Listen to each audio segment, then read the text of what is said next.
সালাতের কাতারে ফাঁকা রাখার বিধান দয়া করে বলবেন। সালাতের কাতারে ফাঁকা রাখা জায়েজ নয়। সালাতের কাতারে ফাঁকা রাখে না যে সে জান্নাতে যাবে, আর রাখে যে সে শয়তানকে ঢোকার সুযোগ দেয়। ঈদে মিলাদুন্নবী পালন করা বিদআত। ঈদে মিলাদুন্নবী তো সাহাবী তাবেঈ করেননি, আর রাসূলের জন্ম তারিখ ছিল 9 রবিউল আউয়াল, উল্টে গিয়ে হয়েছে 12 রবিউল আউয়াল। তো এটা তো হলো ভারতের ঈদে মিলাদুন্নবী। কে একটু দেখে না, খালি আন্ধা কো আন্ধা পড়াতা হয়, অন্ধকে অন্ধ পড়াচ্ছে, ঠেলে ঈদে মিলাদুন্নবী করবে। কত কি লিখে রেখেছে। মসজিদের জন্য রাস্তায় বাজারে টাকা আদায় করা যাবে কি না? না আদায় করাই ভালো। গ্রামের লোকেরা বসবে অথবা ওরকম কোনো পরিচিত লোককে বলবে, বলে টাকা আদায় করে মসজিদ বানাবে, না এমনি থাকবে।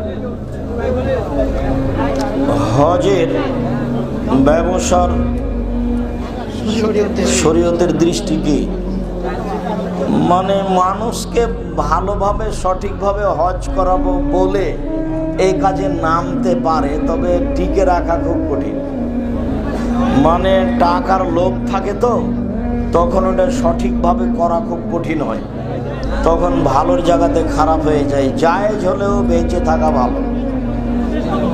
পায়ে হেঁটে মসজিদে এসে চেয়ারে সালাত আদায়ের হুকুম কি? সম্ভবপর শরীরের গতিতে সালাত আদায় করবে, চেয়ারে নয়। নিরুপায় হয়ে চেয়ারে পড়তে পারে। টাকা দিয়ে চাকুরি নেওয়া জায়েজ নয়।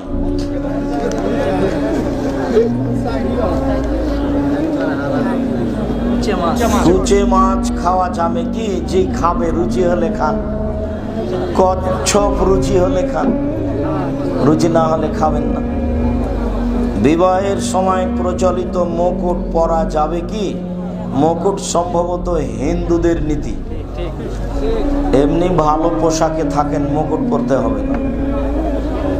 বিবাহের সময় দান নেওয়া যাবে কি? বিবাহের সময় দান নেওয়া যাবে না, এটা কুসংস্কার, এটা থেকে বিরত থাকতে হবে। কোথায় আজান দেওয়া উত্তম? মসজিদের ভিতরে নাকি বাহিরে? বাহিরেই দেন। যদি ব্যবস্থা না থাকে তাহলে যেখানে সুবিধা সেখানে দিবেন। কোনো এক ওয়াজ মাহফিলে মুফতি ইব্রাহিম সাহেব বলেছিলেন, সূর্য পশ্চিম দিকে ওঠার 120 বছর পর কিয়ামত হবে।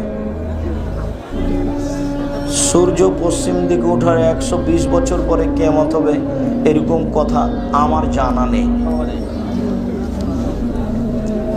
মসজিদ কিংবা মক্তবের মাইকে কি ওয়াজ বা গজল শোনা যাবে? উপকারী যদি হয়, কোনো দিন সমাজের লোক সেখানে বসেন, তাহলে বক্তব্য পেশ করা যায়। গজল অনেক সময় বেদাতি শিরকি গজল হয়, কাজেই না বলাই ভালো। যদি গ্রামের লোকেরা ওখানে বসে দিন ধর্ম জানতে চায়, তাহলে বক্তব্য চলবে। নামের আগে মোহাম্মদ লেখা যাবে না, কোনো প্রমাণ নেই অযথা অতিরিক্ত বেশি করা। হিন্দুরা আগে সিঁড়ি লিখেছিল ইংরেজদের যুগে, তাই মুসলমানেরা মোহাম্মদ লিখছিল।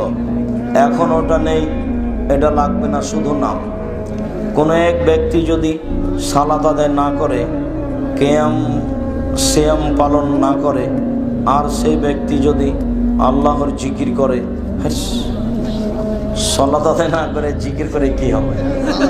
পৃথিবীর কোনো ইবাদত টিকবে না সালাত আদায় না করলে। সে যতই ভালো ইবাদত হোক, দান টিকবে না। সালাত না থাকলে কোনো ইবাদত নেই, ও জাহান্নামে যাবে। যে ব্যক্তি সালাত আদায় করে না, তার দান কি কবুল হবে? জি না। যে ব্যক্তি সালাত আদায় করে না, তার দান কবুল হবে না।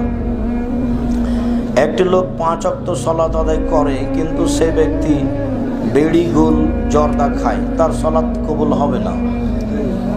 সাজু মিয়া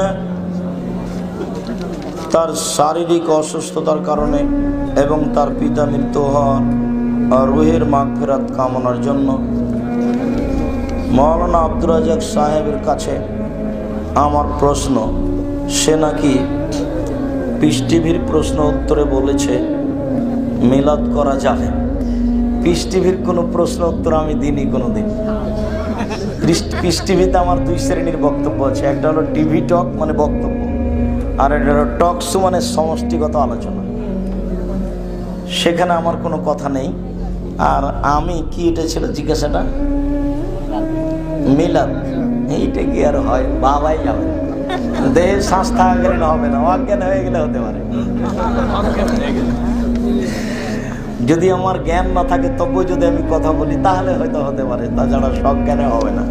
এত বড় বিদাত হারাম নাজায়েজ কাজ আব্দুর রাজ্জাক বিন ইউসুফ বলতে পারে না। মিলাদ করা যাবে যাবে না, হাত তুলে মোনাজাত করা, জি অনেক হাদিস আছে, হাত তুলে মোনাজাত করেন। 35টা হাদিস দেওয়া আছে এই রাসূল সাল্লাল্লাহু আলাইহি সাল্লাত এবং প্রচলিত সালাত আব্দুর রাজ্জাক বিন ইউসুফ, এতে অচিরেই পাওয়া যাবে। তবে 42টা সহিহ হাদিস আমি দেখতে পাই, 36টা হাদিস খালি বুখারী মুসলিম আছে হাত তুলে দোয়া করা। হাত তুলে দোয়া করেন, ব্যক্তিগত ব্যাপার, এখন বাড়ি গিয়ে করেন। অজু করে কেবলা মুখিয়ে সম্মিলিত হাত তুলে দোয়া করার জায়গা হলো পানি চাওয়া, উল্টাভাবে ইস্তিসকা। বাকি যে কোনো জায়গাতে সম্মিলিত হাত তুলে দোয়া হলে সেটা বিদাত হবে। রাসূল সাল্লাল্লাহু আলাইহি সাল্লাম নূরের তৈরি? জি না, রাসূল সাল্লাল্লাহু আলাইহি সাল্লাম মাটির তৈরি। রাসূল সাল্লাল্লাহু আলাইহি সাল্লামের বাপও মাটির তৈরি। রাসূল সাল্লাল্লাহু আলাইহি সাল্লামের বাপকে ইব্রাহিম আলাইহিস সালাম, আদম আলাইহিস সালাম। ওখানে উনি বলছেন যে আদম আমার আব্বা, ইব্রাহিম আলাইহিস সালাম জিবরাইল বলে দিলেন, উনি বললেন ইব্রাহিম আমার আব্বা, আদম আমার আব্বা। তো বাপ হবেন মাটির তৈরি আর বেটা হবেন নূরের তৈরি, এত উল্টা কথা হয়? আমার বোনের বাচ্চা হচ্ছে না, একটু দোয়া করুন, আল্লাহ তুমি ব্যবস্থা করো, তুমি সর্বশক্তিমান। তোমার বোনকে রাতে 2 রাকাত সালাত আদায় করে কান্নাকাটি করে আল্লাহকে বলতে বলো। নারায়ে তাকবীর এটি কি সঠিক? জি না, লিল্লাহে তাকবীর, লিল্লাহে তাকবীর। হাদিস ও সুন্নাহের মধ্যে কোনো পার্থক্য আছে? একটা বই আছে এখানে আব্দুল্লাহর লেখা, আমরা হাদিস মানতে বাধ্য, খুব সুন্দর করে দেওয়া আছে। আব্দুল্লাহর বইটা হচ্ছে হাদিস মানতে বাধ্য। আব্দুল্লাহর 2টা বই খুব খেয়াল করবেন, একটা মিন্নাতুল বারী, একটা আমরা হাদিস মানতে বাধ্য। এদেশের প্রত্যেকটা বাঙালির কাছে থাকা জরুরি, যেমনভাবে মাসিক আল ইতিসাম জরুরি। যাওয়ার সময় 20 টাকা নিজের না থাকলে আর একজনের কাছে 20 টাকা নিয়ে মাসিক আল ইতিসাম নিয়ে যাবেন। 50টা প্রশ্নের উত্তর আছে, 10 জন মুফতি দিয়ে ফতোয়া দেখা হয়। হাদিস ও সুন্নাহের মধ্যে তাবলিগ বা চিল্লাতে যাওয়া বিদাত কি? জি, তাবলিগ চিল্লায় সাধারণ মানুষ যেতে পাবে না। যারা আলেম ওলামা তারা দিন প্রচার করতে যাবেন, তবে 30 দিন 40 দিন নয়। নিয়মিত সালাত ত্যাগ করি কি কাফের হবে? জি হবে। অসুস্থ মানুষকে দেখতে যেতে হয়, বেগানা পুরুষকে মহিলারা দেখতে যাবে? জি না, বেগানা পুরুষকে মহিলারা দেখতে যাবে না। ফজরের আজান 5-10 মিনিট আগে সালাত পড়া যাবে? যাবে না।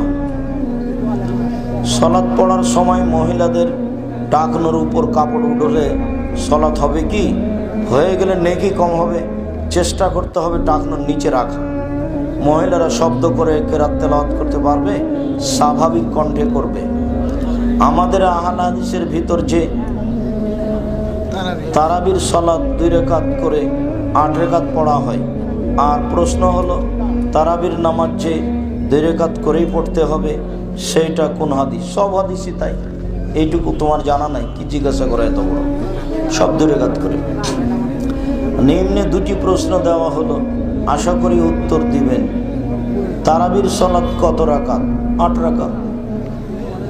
বিস্তারিত আলোচনা করুন। আমাদের সমাজে এখন মোনাজাত নিয়ে যে মতভেদ চলছে সে বিষয়ে আলোচনা করুন। ঈদের সালাত 1 রাকাত পাইলে আর 1 রাকাত কিভাবে পড়বে? আর 1 রাকাত 5 তাকবীরে পড়ে নেবে, যেভাবে আর 1 রাকাত পড়া হয়।